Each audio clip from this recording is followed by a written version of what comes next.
The Friends of the University of Reading invites you to come on a historical tour of the university's London Road campus, led by Ian Byrne and Dennis Wood. We're going to start with a brief history of the site before the university occupied it.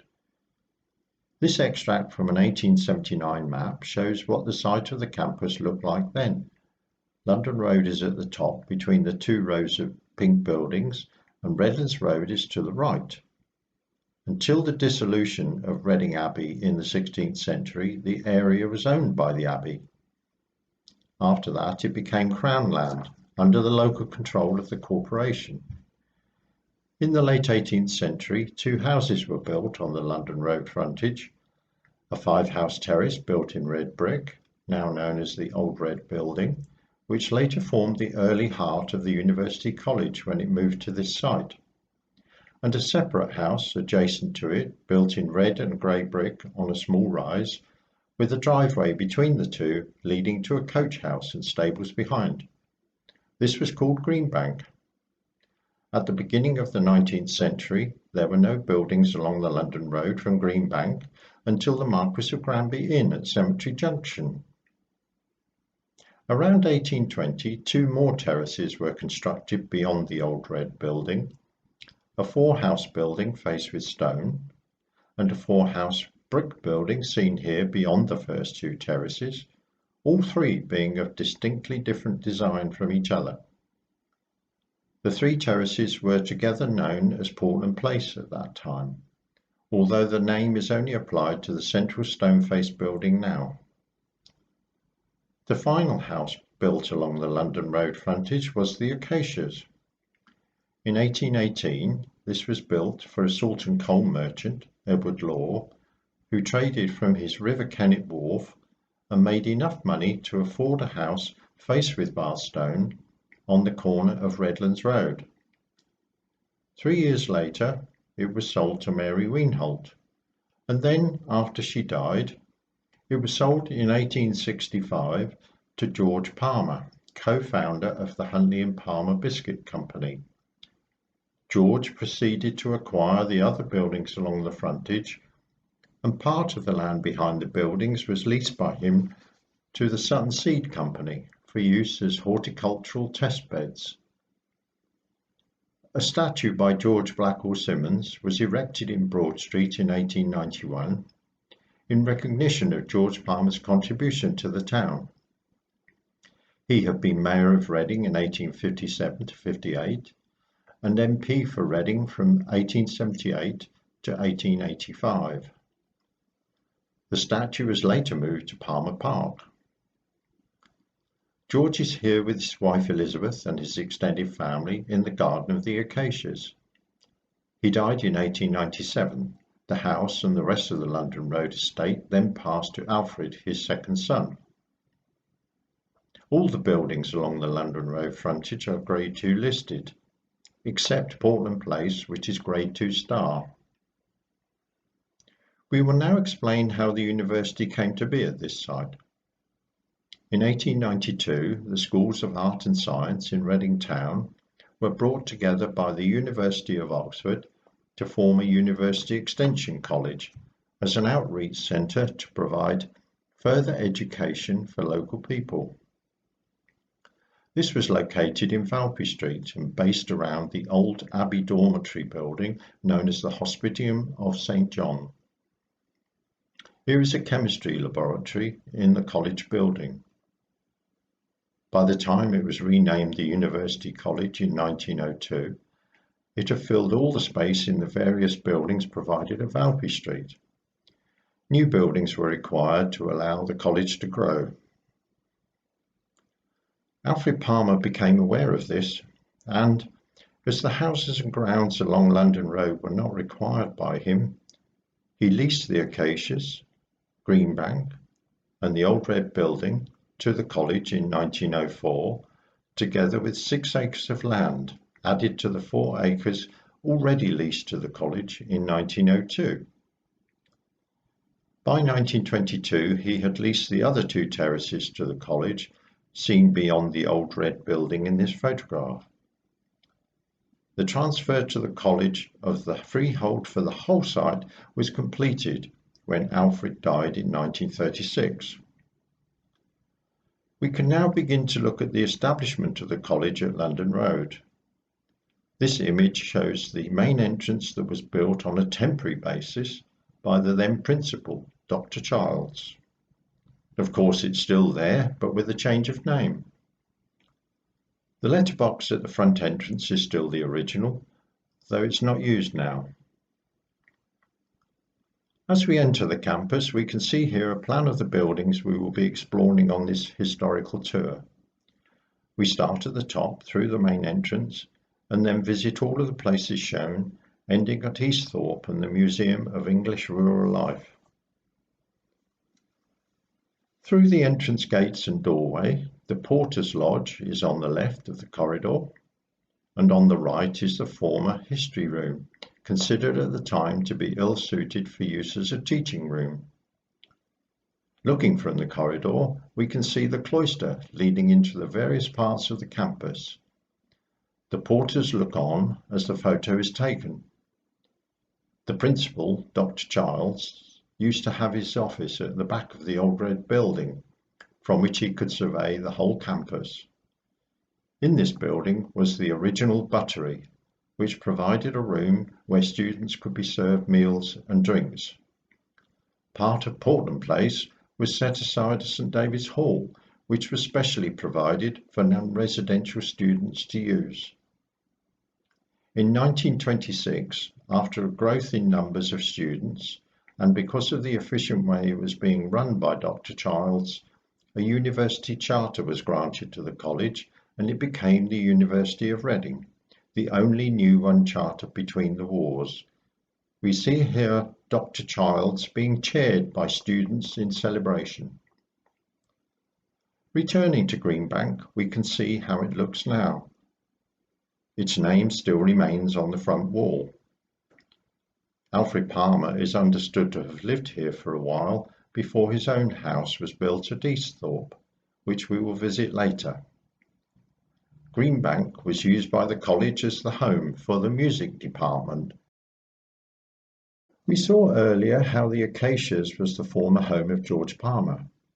He made some alterations to the house, adding at the side a bow-shaped extension designed by Alfred Waterhouse, and at the rear he had a conservatory and fernery built, understood to have been designed by James Pullman in 1891. Because of the endowment fund created by George Palmer's two sons, George William and Alfred, together with Lady Wantage, a commemorative plaque has been placed on the front wall of the house. Here we see an extract from a painting of Lady Wantage. We will see extracts from images of George William and Alfred Palmer later. The railings and gate at the front and the wall surrounding the Acacias and along Redlands Road to the entrance of Acacia Road are Grade 2 listed. The wall extends to the former coach house and yard, which has an entrance in Redlands Road.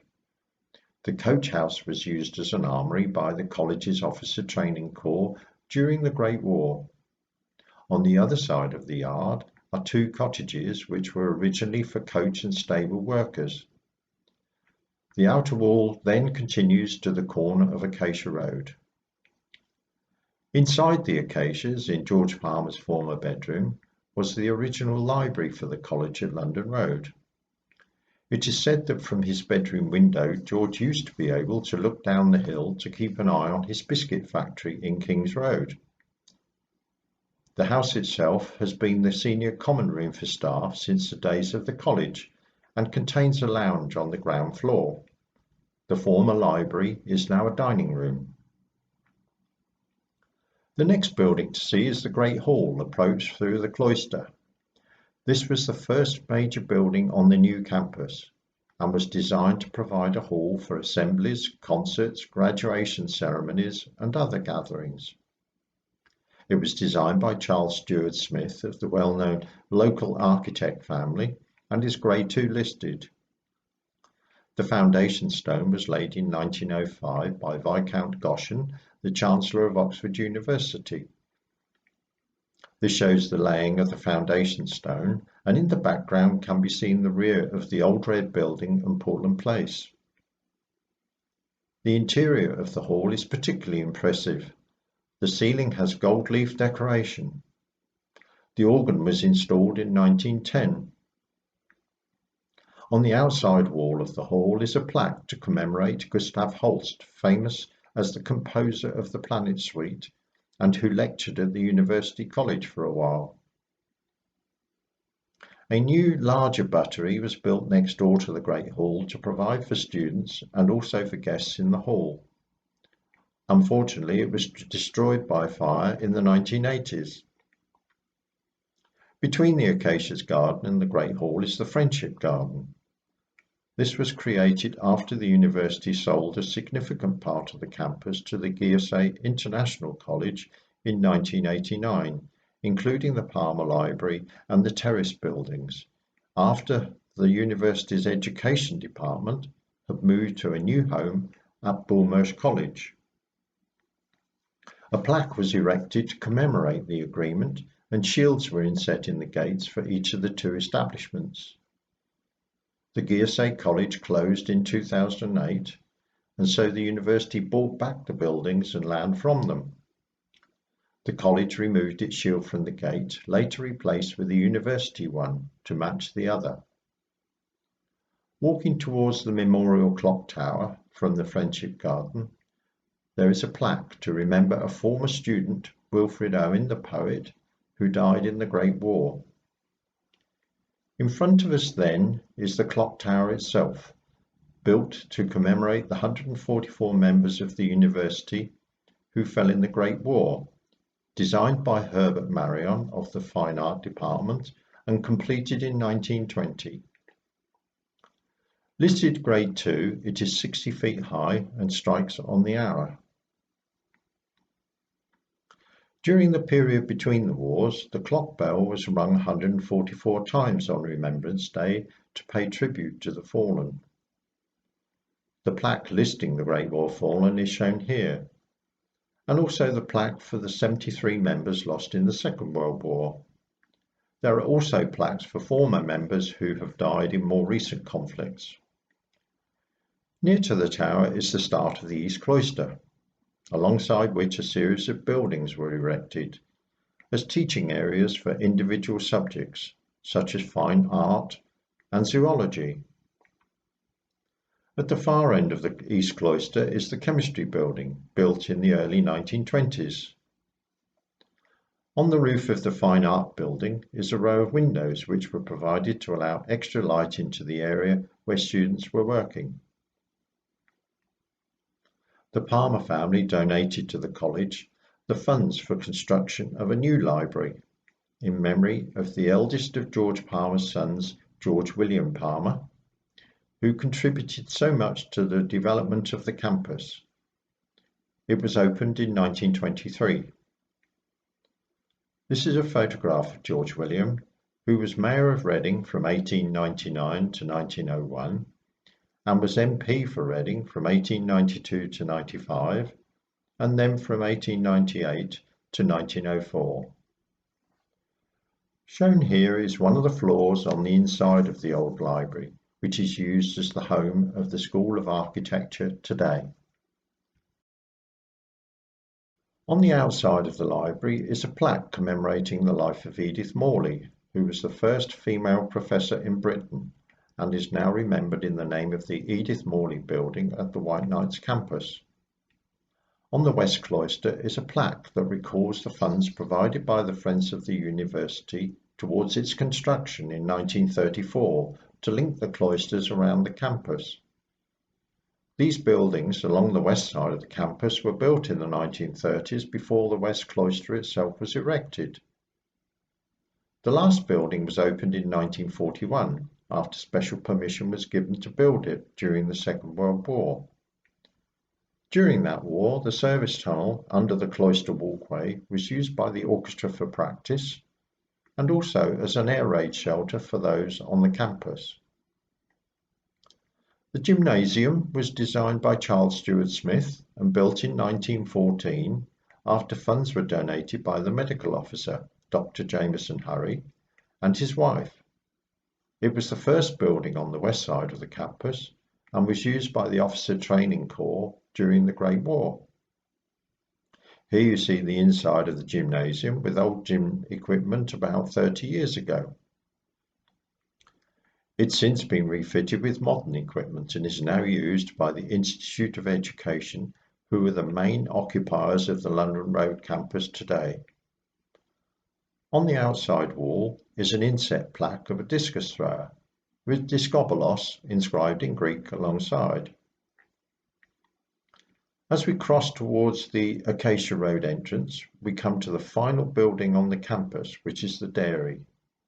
Originally built for the British Dairy Institute, and which is now a cafe for students. Here we see butter being churned and cheese making in the old dairy building.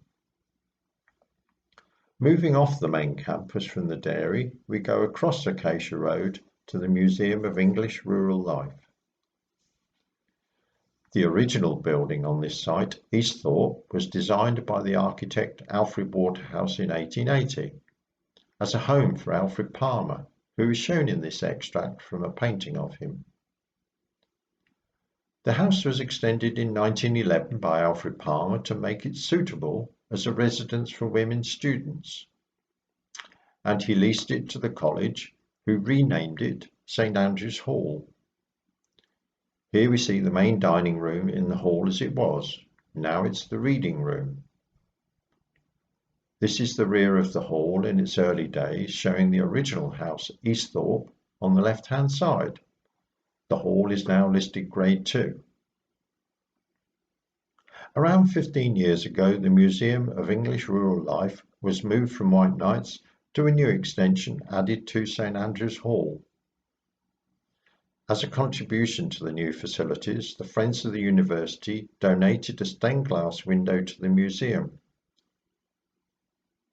By the time the Second World War was on the horizon, the university was looking for a new site to enable it to expand further.